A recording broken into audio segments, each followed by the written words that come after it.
Blouse యొక్క front పార్ట్కి joints కనుక వేయాల్సి వస్తే ఇక్కడ మనకి ఎక్స్ట్రా ఖర్చు ఉంది కదా, అక్కడ మనకి జాయింట్ వచ్చేలా చూసుకోవాలి. అంతేగాని డాట్స్ దగ్గర కానీ లేదా షేప్ బెల్ట్ వేసే దగ్గర కానీ జాయింట్స్ అయితే వేయొద్దు.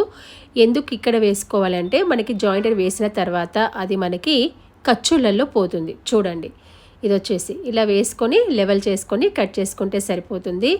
ఇక్కడ మనకి జాయింట్ వేసిన తర్వాత చూడండి, అక్కడ మనకి వేసినట్టుగా కూడా కనిపించట్లేదు, కొంతవరకు మాత్రమే. అదే మీరు షేప్ బెల్ట్ మెయిన్ డాట్ దగ్గర వేస్తే కనుక షేప్ అవుట్ అవుతుంది అనమాట.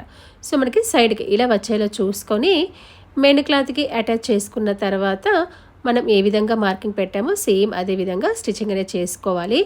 దీని యొక్క పూర్తి వీడియో లింక్ అనేది స్క్రీన్ పైన ఉంది చూడండి. ఆ లింక్ అనేది ఓపెన్ చేయగానే డైరెక్ట్గా లాంగ్ వీడియో అనేది ఓపెన్ అవుతుంది. ఇలా చాలా సింపుల్గా వేసుకోవచ్చు. డాట్స్ కూడా ఏజ్ని బట్టి పర్సనాలిటీ బట్టి కూడా ఏ విధంగా వేసుకోవాలో ఎక్స్ప్లెయిన్ చేశాను. అంటే ఏజ్ని బట్టి పర్సనాలిటీ బట్టి కూడా మనకి ఇక్కడ డాట్స్ వేసే విధానం అనేది మారుతుంది.